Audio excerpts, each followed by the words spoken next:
الحمد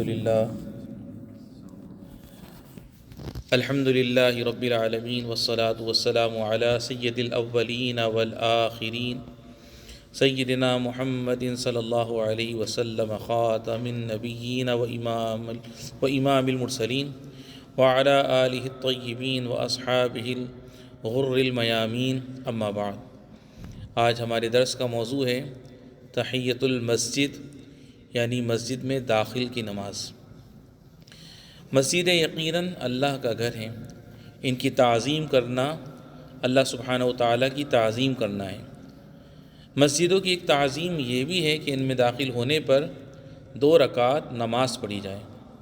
آپ صلی اللہ علیہ وسلم نے فرمایا، اذا دخل احدکم المسجد فلیرکع رکعتین قبل ان یجلس، یعنی جب تم میں کوئی مسجد میں آئے تو بیٹھنے سے پہلے 2 رکعتیں پڑھ لیا کرے۔ تحیۃ المسجد یعنی مسجد میں داخل کی نماز کے کچھ احکام ہیں جنہیں میں آپ کے سامنے عرض کرتا ہوں۔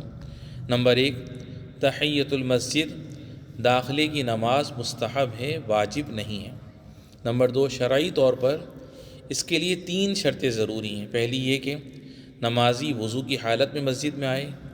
دوسری شرط یہ کہ آنے والے کا مقصد مسجد میں بیٹھنا ہو۔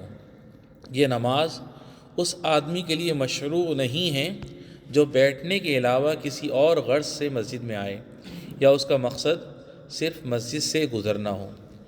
تیسری شرط یہ ہے کہ وہ ایسے وقت میں مسجد میں داخل ہو جو نماز سے ممانعت یا کراہت کا وقت نہ ہو۔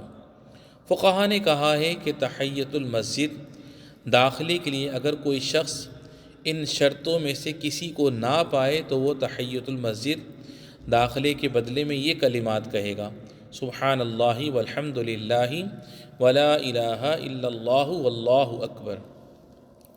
نمبر 3، مسجد میں داخل کے وقت آدمی جو نماز بھی پڑھ لے وہ تحیۃ المسجد یعنی داخلے کے لیے کافی ہوگی، چاہے وہ فرض نماز ہی کیوں نہ ہو، اس لیے کہ اصل مقصد یہ ہے کہ مسجد میں آنے کے بعد کوئی نماز پڑھی جائے، اور یہ مقصد کسی بھی نماز سے حاصل ہو جاتا ہے۔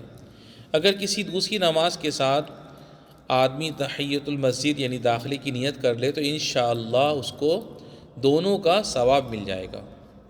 نمبر 4، جب فرض نماز کی امامت ہو جائے تو اس فرض نماز کے علاوہ دوسری نماز شروع کرنا مسجد میں رہنے والے کے لیے جائز نہیں ہے۔ فرض نماز کی اقامت سے پہلے اگر وہ کوئی نماز پڑھتا رہا ہو تو اسے پوری کر لے گا، مگر یہ کہ پہلی رکعت چلی جانے کا ڈر ہو تو اسے چھوڑ کر امام کے ساتھ نماز میں شامل ہو جانا چاہیے، اس لیے کہ حدیث میں آیا ہے، اذا اقیمت الصلاۃ فلا صلاۃ الا المکتوبہ، یعنی جب نماز کی اقامت کہہ دی جائے تو اس فرض نماز کے علاوہ دوسری نماز نہیں پڑھی جائے گی۔ نمبر 4، مسجد میں آنے والے شخص کے لیے افضل یہی ہے کہ وہ تحیۃ المسجد یعنی داخلے پڑھے بغیر نماز یعنی یہ والی تحیۃ المسجد کی نماز پڑھے بغیر نہ بیٹھے، اس لیے کہ آپ صلی اللہ علیہ وسلم نے فرمایا، فلا یجلس حتی یصلی رکعتین، یعنی اسے 2 رکعتیں پڑھے بغیر نہیں بیٹھنا چاہیے۔ جو شخص تحیۃ المسجد داخلہ پڑھے بغیر بیٹھ جائے اسے کھڑے ہو کر اسے پڑھنا چاہیے تاکہ اس کا ثواب وہ پا سکے۔ پڑھے بغیر بیٹھ جانے سے اس کا ثواب ختم نہیں ہوگا۔ آخری بات یہ ہے کہ ہمیں عام طور پر نفل نمازیں اور خاص طور پر تحیۃ المسجد یعنی داخلہ پڑھنے کا حریص ہونا چاہیے تاکہ ہم اللہ تعالیٰ کی اطاعت کر سکیں، ہمیں اس جل وعلا کی قربت حاصل ہو، اس سبحانہ و تعالیٰ کے گھروں کی تعظیم ہو سکے اور اس کا اجر و ثواب ہم کو مل سکے۔ اپنے بیٹوں اور بیٹیوں کے دلوں میں بھی ہم یہ بات بٹھانے کی کوشش کریں۔ وصلی اللہ وسلم علی سیدنا و نبینا محمد وعلی آلہ وصحبہ اجمعین۔